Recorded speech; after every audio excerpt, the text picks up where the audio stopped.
আজকের সকালটা যতটা দেখতে ছবিতে ফুলগুলো সুন্দর, ঠিক অতটা সুন্দর নয়। কারণ আজকে আমাদের দেশে একটা মর্মান্তিক ঘটনা ঘটে গিয়েছে।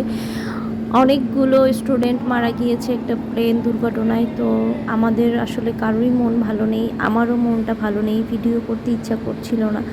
কিন্তু অনেক কষ্টের পরে চিন্তা করলাম একটা ভিডিও করি, কারণ ভিডিও তো দিতেই হবে যে পরিস্থিতির মধ্যেই থাকি না কেন।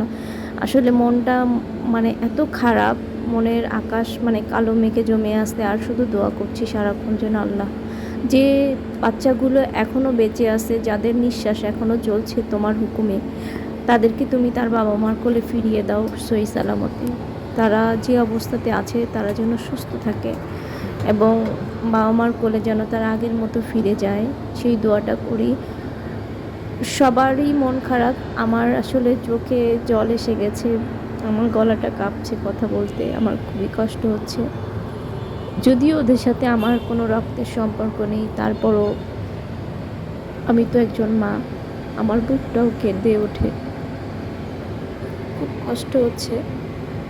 আর দোয়া করছি যে বাচ্চাগুলো আছে এখনও বেঁচে চিকিৎসাধীন, আল্লাহ তাআলা যেন তাদের সবাইকে সুস্থ রাখেন, ভালো রাখেন, সুস্থ করে দেন।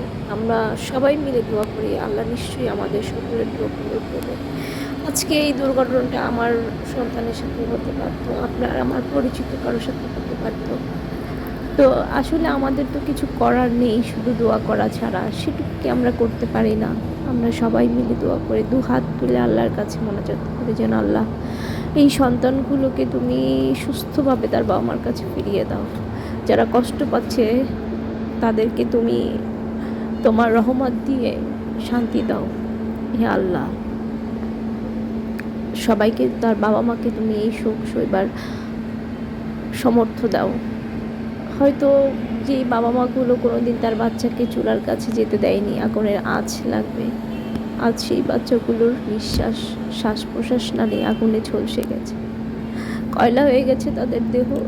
এগুলো সহ্য করার মতো না, এগুলো মেনে নিতে খুবই কষ্ট হয়, মেনে নেওয়ার মতো না। কিন্তু তারপরও সবই তোমার ইচ্ছা, তোমার রহমত রব্বুল আলামিন। তোমার যেটা পরিকল্পনা সেটা উত্তম পরিকল্পনা। আমাদের সবাইকে তুমি হেফাজতে রাখো, সহি সালামতে রাখো। সবাই যেন ভালো থাকেন, সুস্থ থাকেন। বাচ্চাগুলোর জন্য সবাই দোয়া করবেন যে অবস্থাতে আছেন। একটু দোয়া করলে কি হয়, আল্লাহ তাআলা আপনাদের সব কারো না কারো দোয়া তো কবুল করে নিতে পারেন। অনেক নেক বান্দা আছে যার দোয়া আল্লাহ তাআলা সাথে সাথে কবুল করে নেন। হতে পারেন আপনি, হতে পারেন আমি।